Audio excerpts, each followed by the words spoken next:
जब शाहबानों का मसला, अब रवि आप रुक जाओ, जब शाहबानों का मसला आया था मुफ्ती साहब, तो इस देश के छोटे बड़े सारे मौलानाओं ने एक ही बात कही कि अदालत क्या चीज है भाई, अदालत कैसे तय करेगी कि हम औरत के साथ मुआवजा दे के ना दे। एक ही लाइन थी, छोटे इमाम से लेके और बड़े इमाम तक की, पूरे देश में फुरपुरा शरीफ से लेके चरारे शरीफ तक, क्या कि हम मौलाना ही तय करेंगे कि इसको भूखों मार दें औरत को, बुढ़िया को, या इसको चवन्नी दें, अदालत मंजूर नहीं। और राजीव गांधी ने कहा मौलाना आप ठीक कह रहे हो, हम आपकी शरण में हैं, अदालत मंजूर नहीं, और अदालत का फैसला पार्लियामेंट ने पलट दिया। हिंदी में समझ लो सब लोग, इसको थेतराई ना करना, ठीक। अब कुछ लोग विद्वान लोग कहते हैं कि ऐसा था और वैसा था। उनको मैं बता दूं, कोई स्मृति, कोई पुराण, मुझे पता नहीं मुफ्ती साहब, जैसे मैंने इस्लाम के धर्म ग्रंथों को बहुत जानता नहीं, वैसे मुझे लगता है आप भी शायद बहुत नहीं जानते होंगे हिंदू धर्म ग्रंथों को, ठीक ना।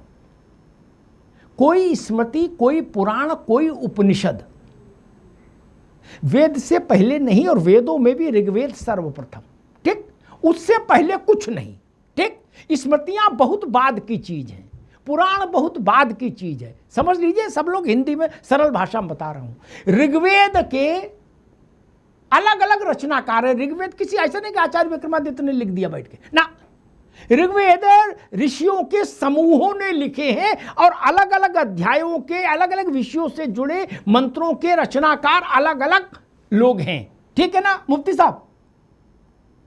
उसमें महिलाएं हैं, वेद की ऋचाओं को रचने वाली महिलाएं। वो कौन मूर्ख हैं, बिल्कुल अनपढ़ कुपढ़ जाहिल, जो कह रहे कि कान में शीशा डाल देते, मुंह में शीशा डाल देते। व्हाट द हेल, एबीसीडी का पता ही नहीं कुछ। ऋग्वेद की रचनाकार हैं महिलाएं। अपाला कौन है, गार्गी कौन है, मैत्रेयी कौन है, मैं 100 उदाहरण दे दूं। वो बता रहे जी सोनागाछी चले जाओ। ये सोनागाछी, ये जितने काछी गाछी है ना मुफ्ती साहब, बिन कासिम के आने से पहले हिंदुस्तान में ऐसा नहीं था। ये सारी विद्रूपताएं, सारा कलंक हिंदुस्तान के माथे पर तब लगा जब बिन कासिम आया पहली बार यहां। ये मुसलमान आक्रांताओं ने हिंदू धर्म के सामाजिक ताने बाने को ध्वस्त करने की कोशिश की। ये तो भारत था, नूर की एक बूंद है, सदियों से बहा करती है, कि हम तुलसी चौरा बचा ले गए, आप मंदिर तोड़ गए, लेकिन हम राम को हृदय में धारण कर लिए, हम कृष्ण को हृदय में धारण कर लिए। मंदिर आपने तोड़ दिया, आप सरकार में थे, हुकूमत में थे, लेकिन राम और हृदय हमारे हृदय से आप नहीं निकाल पाए। और जब हमको अवसर मिला तो हमने भव्य दिव्य नव्य मंदिर बना के विश्व को दिखा दिया। भगवान राम लला को नख से शिख तक आभूषणों से, हीरे मोती माणिक से सुसज्जित कर दिया। आप क्या आक्रांताओं की कृपा पर चलेगा देश? राहुल गांधी ने लाइन ली, अच्छी बात है, उनको मुबारक, लेकिन ये सवाल उनका पीछा करेगा कि हलाला पर कब बोलोगे मेरे भाई, बुरके पर कब बोलोगे भाई, सुन्नत पर कब बोलोगे? स्त्री के लिए इससे ज्यादा अपमानजनक कोई बात हो सकती है कि आप उसके जननांग को काट पीट करते हैं? राहुल गांधी में हौसला है तो बोलना चाहिए, अन्यथा हिंदू धार्मिक व्यवस्थाओं को गरीब की बकरी समझ रहे हो, चाहे हाँक ले जाएगा। और तीसरी और अंतिम बात, मनुस्मृति पर आज चर्चा क्यों? देश के किसी भी फ्रेम में मनुस्मृति एप्लीकेबल नहीं।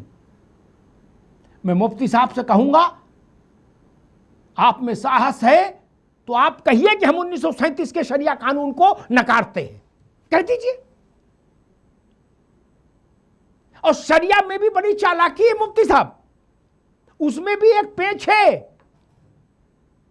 शादी ब्याह के मामले में जहां 4 औरतें मिले आनंद के लिए, वहां तो शरिया है, और क्रिमिनल में शरिया नहीं चाहिए। क्यों?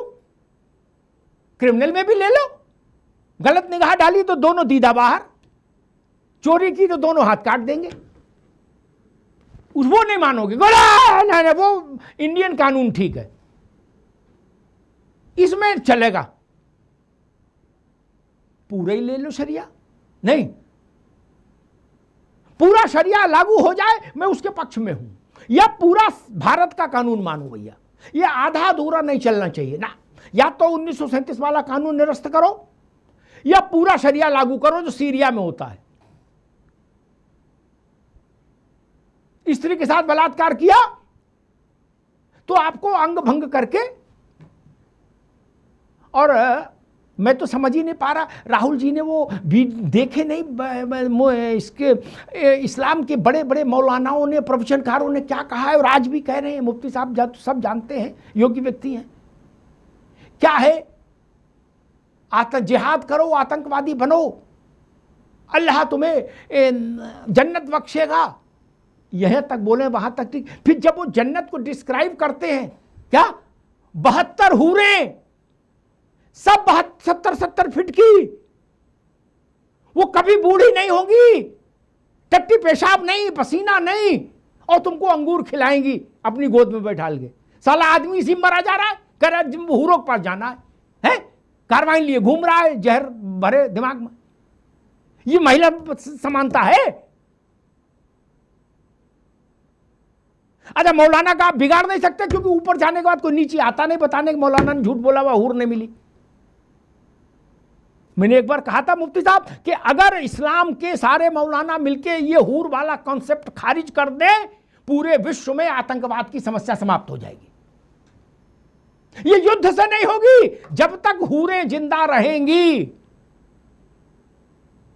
मुस्लिम मर्द मानेगा नहीं।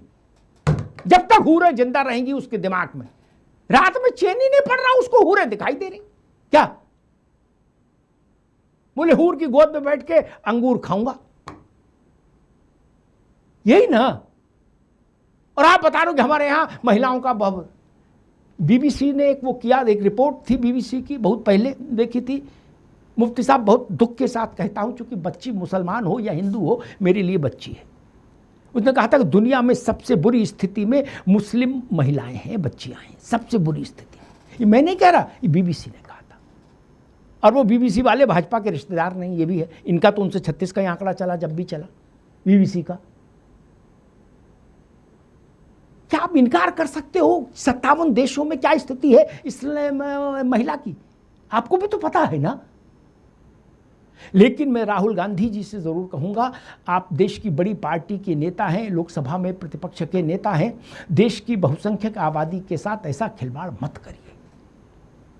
जो चीज एग्जिस्ट नहीं कर रही, आप उसका भूत खड़ा कर रहे हैं, रस्सी को सांप बताकर बेचना चाहते हैं। कहां है मनुस्मृति? कोई जज उसको पढ़ के फैसला दे रहा है? नहीं। कोई दरोगा उसको पढ़ के धारा लगा रहा है? नहीं। रवि भाई ने कहा कि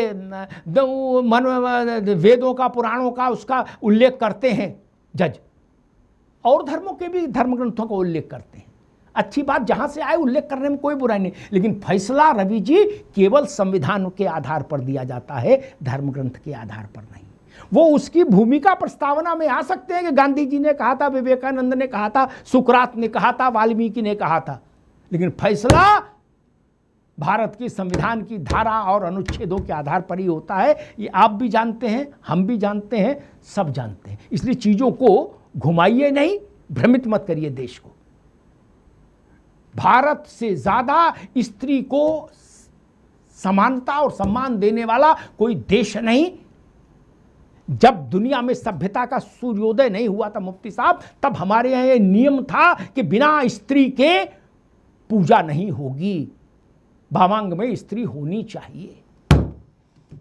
और ये नियम हमने भगवान राम से लेके और आगे तक सब पर पालन किया। आप बता रहे हो कि स्त्रियां ऐसा हो गई और वैसा हो गया।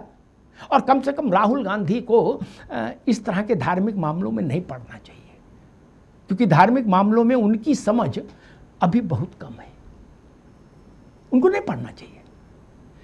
डॉक्टर कर्ण सिंह जैसे किसी आदमी की तरफ से कोई बात कही जाती तो हम लोग उसको गंभीरता से लेते, क्योंकि डॉक्टर कर्ण सिंह ने हिंदू धर्म ग्रंथों का अध्ययन किया था, उनके पास एक लिगेसी थी। राहुल जी मुझे नहीं लगता कि वो बाकी चीज़ों में अच्छे हो सकते हैं, लेकिन वो हिंदू धर्म ग्रंथों पर भाष्यकार और प्रवचनकार न बने तो ज़्यादा बेहतर है। धन्यवाद।